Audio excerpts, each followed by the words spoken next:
Hello বন্ধুরা, সবাইকে good morning. সবাই কেমন আছো? আশা করি সবাই অনেকটাই ভালো আছো, আর আমি অনেকটা ভালো আছি। প্রতিদিনের মতো বড়দের প্রণাম এবং ছোটদের ভালোবাসা দিয়ে আজকে ভিডিওটা আমি শুরু করলাম। পুরো ভিডিওটা স্কিপ না করে দেখতে থাকো, আশা করি তোমাদের অনেকটাই ভালো লাগবে। সারাদিনের কাজের মধ্যে একটা যদি এক্সট্রা দায়িত্ব আসে, তখন কিন্তু এই কাজগুলো করার সময়টা একটু উল্টোপাল্টা হয়ে যায়। সেই কারণে দেখো, আজকে আমি সকালে অনেক তাড়াতাড়ি উঠে পড়েছি, আর উঠে সমস্ত কাজগুলো তাড়াতাড়ি করে নিচ্ছি। কারণ বললাম না, এক্সট্রা দায়িত্ব। আসলে আজকে তো পূর্ণিমা, আর আজকে শুক্রবার। তো পূর্ণিমা তোমরা সবাই জানো, আর পূর্ণিমাতে আমাদের বাড়িতে পুজো হয়। তো সেই কারণে ওই দায়িত্বটা তো আগে করতে হবে, আর পুজোটা হবে সকালে 10টার আগে। মানে পেশা আসবে, এসে পুজো করে দিয়ে যাবে। তার আগে তো বাড়ির সমস্ত কাজবাজ করে আমাকে পুজোর জোগাড়টাও রেডি করতে হবে, যেহেতু পুজোর জোগাড়টা আমিই করি। সেই কারণে এই যে দেখো, আমি বিছানাটা প্রথমে উঠেই গুড়িয়ে নিয়েছি, আর যেরকমই ঘরদোরগুলো একটু ঝাঁটিয়ে নিচ্ছি। আমি এগুলো করে নিচ্ছি, আর মা ওদিকটাতে না থালা বাসনগুলো মেজে তারপর ঘরটা মোছামুছি করবে।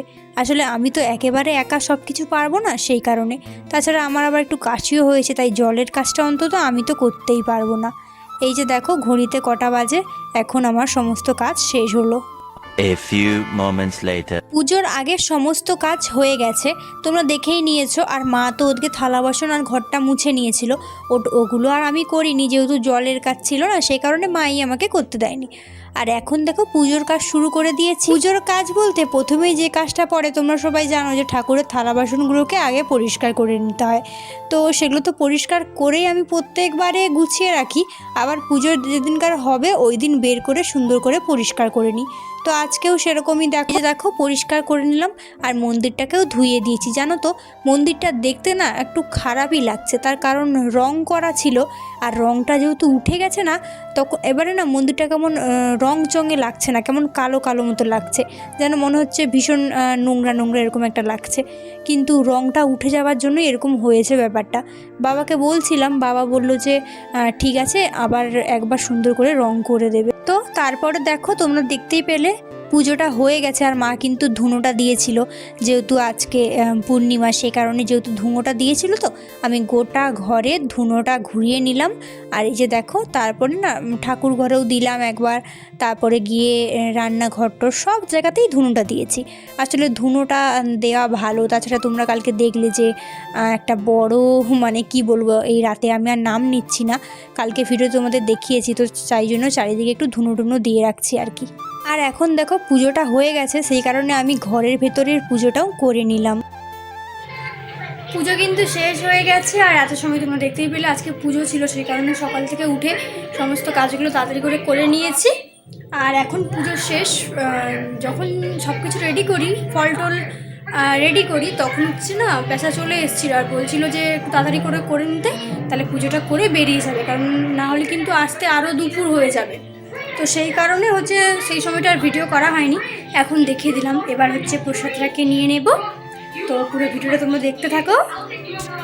এই যে দেখো, ফল প্রসাদগুলোকে না আমি একটা জামে করে তুলে নিচ্ছি, কারণ তোমাদের এক্ষুনি বললাম নিয়ে নেব। আর এতটাই সময় কম ছিল, মানে পেশা চলে এসেছিলো, বললো যে যতটা করা সম্ভব করে তাড়াতাড়ি দিয়ে আমি পুজোটা করে চলে যাব, নাহলে কিন্তু অনেকটা সময় দেরি হয়ে যাবে আসতে। অনেক ঘরে পুজো করতে যায়, তো সেই কারণে তাই আমি না সমস্ত ফল থেকে অল্প অল্প করে মোট যতটা প্রয়োজন অতটা রেডি করে দিয়ে দিয়েছিলাম। তাই জন্য আজকে প্রসাদটা দেখো এতটা হয়েছে, আর বাদবাকি ফলগুলো আছে, তো ওগুলো পরে কোনো সময় কাটা যাবে। মুন্না মুন্নির কাণ্ড দেখো, ঘাস এখানে আছে, ঘাসের উপরে উঠে পড়ে খাচ্ছে। ওই আজকে না ওরা সমস্ত সেই কালকে যে কলাগুলো কাটা হয়েছিল, তো ঠাকাতে করে রাখা হয়েছিল, ওরা কী করেছে সব না খেয়ে নিয়েছে। আমি তো ওদিকে থোড় কাটছিলাম, আজকে থোড় রান্না হবে, সেই কারণে এখন আসছি বেগুন তুলতে। তো বোন এদিকে ছিল, ও বুঝতে পারেনি ওরা কখন ঢুকেছে ঘরে, গ্রিল খোলা ছিল। আর কলা আগের দিন না একটা খেয়েছিল, ওরা মানে টেস্ট পেয়ে গেছে, সেই কারণে আবার ঠিক গন্ধে খুঁজে আবার যতগুলো ছিল খেয়ে নিয়েছে। না এক ফেনা মতো ছিল, আর ছাড়ানো কয়েকটা ছিল, মানে ফেনা থেকে খসে গেছিলো। তো 3টে আর আছে, আর বাদবাকি সব খেয়ে নিয়েছে। কি আর করা যাবে, মা তো আমাদেরকে বকছে। আমি বলছি কি করব, ও তো ছিল, দেখতে পাইনি, আর আমিও ছিলাম না এদিকে, আমি তো সেদিকে থোড় কাটছিলাম। আমাদের এই যে গাছ সব বেরিয়ে গেছে। এখানে কি কি গাছ আছে আর একটু বড় হলে তোমাদেরকে বোঝাতে সুবিধা হবে যে কি কি গাছ আছে, পরে দেখাবো। তো এখন বেগুন তুলতে এসেছি, চলো বেগুন তুলে নিই। বেগুন 3টে বেগুন আছে মোট গাছের মধ্যে।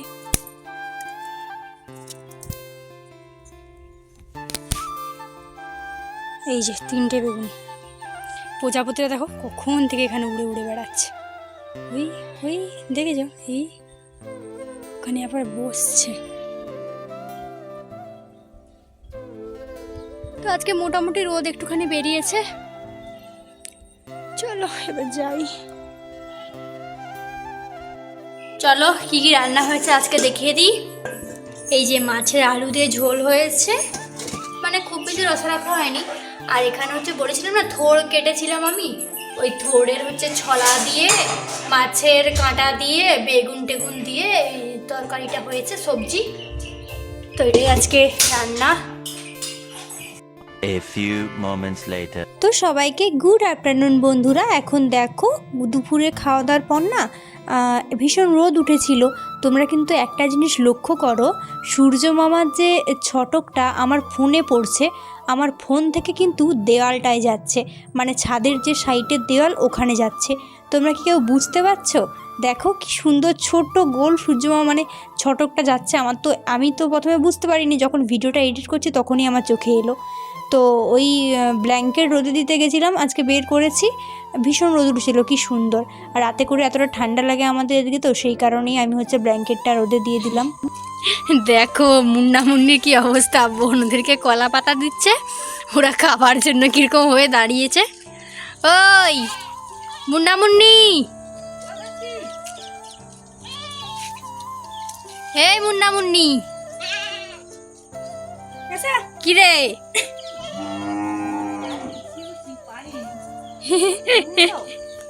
তো দেখো দেখিয়ে দিয়েছিলাম যে ব্ল্যাঙ্কেটটা বের করে নিয়েছি, আর হচ্ছে চাদরও বের করেছি, আর সোয়েটারও দুটো বের করেছি। এটা হচ্ছে পুরো পুরো পাতলা চাদর বলা যায় না ঠিক, কিন্তু এটা কিন্তু বেশ গরম হয় সুন্দর। আর এটা আমি কিনেছিলাম হচ্ছে স্কার্ফের মতো ব্যবহার করবো বলে, যখন টিউশন গেতাম এরকম মানে মাথার মধ্যে এরকম ভাবে নিয়ে হচ্ছে গেতাগুলো পুরো পাতলা ওড়নির মতো, তো আর গরম হয় ভীষণ। আর এটা হচ্ছে আমার বাবা মা মেলাতে, আমরা মেলা থেকে কিনেছিলাম। আমাদের এখানে যেহেতু ক্ষুদ্র মেলা হয়, ডিসেম্বর মাসটা পুরো হয়, ওইখান থেকে আমরা বেশিরভাগ জিনিসপত্র কিনি। তো বাবা মা মেলাতে গেছিল তখন এটা কিনেছিল। এটা প্রায় কয়েক বছর, 2-3 বছর তো হয়েই গেছে, তাও এখন আছে বেশ নরম, আমরা ইউজ করে সুন্দর করে প্রত্যেক বছর গুছিয়ে রাখি বলে। আর এটা বের করেছি, এগুলো তোমরা দেখেছো, ওরা দেখোনি মনে হচ্ছে। আগের বছর তো শীতে আমি তো ভিডিও করিনি, পরীক্ষা ছিল বলে। এই সোয়েটারটা আমার ঠিক নয়, মানে আমি নিজে পছন্দ করে কিনিনি, কিন্তু বেশ ভালো লাগে। এটা আমার দিদি, আমার বড় দিদি, তো ও তো এখন চাদর নেয়, ও কিন্তু ওটা বিয়ের পর ওখানেই কিনেছে, মানে ওখানেই ওটা ছিল। তো চাদর নেয় বলে বাড়িতেই ছিল, সেই কারণে আমাকে দিয়ে গেছে, বললো তুই পর, বেকার পরে থাকবে কেন। তাই আমি এটা পরি। আর এটা হচ্ছে আমার বোনের, মানে এটা হচ্ছে আমার মেজো দিদি, ঠিক সেম ব্যাপার, যে ও ওখানে চাদর নেয়, সেই কারণে ওরাও কিনেছিল এটা পছন্দ করে। ও সেটা ইউজ করেনি, পুরো ওই আলমারিতেই ছিল, ও এটা বোনকে দিয়ে গেছে। তো দু বোনের দুটো দিদি দুটো। আর আমাদের যেগুলো নতুন আছে, মানে যেগুলো আমরা কোথাও গেলে পরি, বা যেহেতু এগুলো আছে সেই কারণে আমরা ঘরে পরার কিছু কিনিনি, এগুলোই ব্যবহার করি। আর যেগুলো নতুন আছে, যেগুলো কোথাও গেলে পরে যাই সোয়েটার, সেগুলো তোমাদের সঙ্গে পরে শেয়ার করবো। যদি কোথাও যাই ঘুরতে এই শীতকালে, তো তখন তো দেখতেই পাবে, সেগুলো খুব সুন্দর কিন্তু। তো আর আমরা না এখন বাজার যাব, বাজার থেকে এসে তোমাদের সঙ্গে একেবারে তো বন্ধুরা এবার আমরা যাবো বাজার। আর আজকে তো শুক্রবার, কিন্তু আজকেই বাজার যাব, আমি আর বোন যাবো, যেরকম প্রত্যেকবারে যাই, প্রত্যেকবারে সোমবার করে যাই, কিন্তু আজকে শুক্রবার যাব। তার কারণ হচ্ছে সোমবার করে গেলে না একটু মাছ টাছ কিছু নিয়ে আসতে পারি না, নিয়ে এলেও ওটা খাওয়া যায় না, ওই দিন ভেজে রেখে দিতে হয়। তাই আজকে একটু মাছ টাছ নিয়ে আসবো। আর শুক্রবারে গেলে বেশ ভালো হয়, শনি রবি 2 দিন অন্তত মাছটা নিয়ে এলে খাওয়া হয়ে যায়। আর সোমবারে গেলে ওই দিন রাতে তো খাওয়া যায় না। তাছাড়া আমার বোনের দাবি হচ্ছে ও সোমবারে গেলে ও ফুচকা খেতে পারে না, এটা হচ্ছে ওর সব থেকে ডিমান্ড, যে না সোমবার করে যাবো না, তুই ফুচকা খেতে দিস না। আমরা আচ্ছা ঠিক আছে, এবার থেকে শুক্রবার করেই বাজার যাবো। আমি আর বোন যেহেতু এখন বাজার যাওয়া শুরু করেছি, বাবা করে নিয়ে আসতো, আমি যেতাম, তারপরে অনেকদিন বন্ধ ছিল, যখন করোনা হয় তখন থেকে আমি আর যাইনি, বাবা যেতে যায়নি, এখন আবার আমি যাচ্ছি, মানে আমি আর বোন দুজনে যাচ্ছি। তো বাজারে না ফোনটা নিয়ে যাবো না, আবার অন্য কোনো দিন নিয়ে যাবো, তো আজকে ফোনটা নিয়ে যাবো না, ভিড়ের মধ্যে তো বাজার করি, তাই ফোনটা নিয়ে যাই না, বাড়িতেই থাকবে, এসে তোমাদের সঙ্গে আবার দেখা হবে। আর কি কি নিয়ে আসি ওটা তো শেয়ার করবোই অবশ্য। তো চলো বাজার থেকে ঘুরে আসি। এই দেখো বাজার করে চলে এসেছি, আলু, পেঁয়াজ, আর এখানে আছে পটল, টমেটো, আদা রসুন, আর বেশি কিছু আজকে নিইনি। আর ফুচকা নিয়ে এসছে, এই যে বোন দেখো সব কিছু রেডি করছে, ফুচকা খাওয়া হবে, মগজল আর ফুচকা। আর ফুচকাটাকে না আমি ডিবার মধ্যে ভরে রেখেছি, কারণ মা ছিল না, মা এলো, এবার এটাকে বার করবো। আর আজকে দেখো রাতের খাবারে হয়েছে পুরো সিম্পল খাবার, যেটা হচ্ছে ছোলা আর আলুকে না পেঁয়াজ আর কাঁচা লঙ্কা দিয়ে মানে ছোলা আলু সিদ্ধ করে একটু কড়াইয়ের মধ্যে নেড়ে নিয়েছিলাম। তোমরা আসলে বুঝতেই পারছো এটা আমি কি তৈরি করেছি। ছোলা আলু সিদ্ধ যাকে বলে, পেঁয়াজ আর কাঁচা লঙ্কা দিয়ে একটু নেড়ে নিয়েছিলাম আর কি। তো বন্ধুরা আজকে ভিডিওটা কেমন লাগলো জানিও, আর ভালো লাগলে অবশ্যই লাইক কমেন্ট করে আমার পাশে থেকো। আর যদি আমার চ্যানেলে নতুন হয়ে থাকো তাহলে আমার চ্যানেলটা সাবস্ক্রাইব করে আমার পাশে থেকে যেও। চলো সবাইকে টাটা, বাই, গুড নাইট।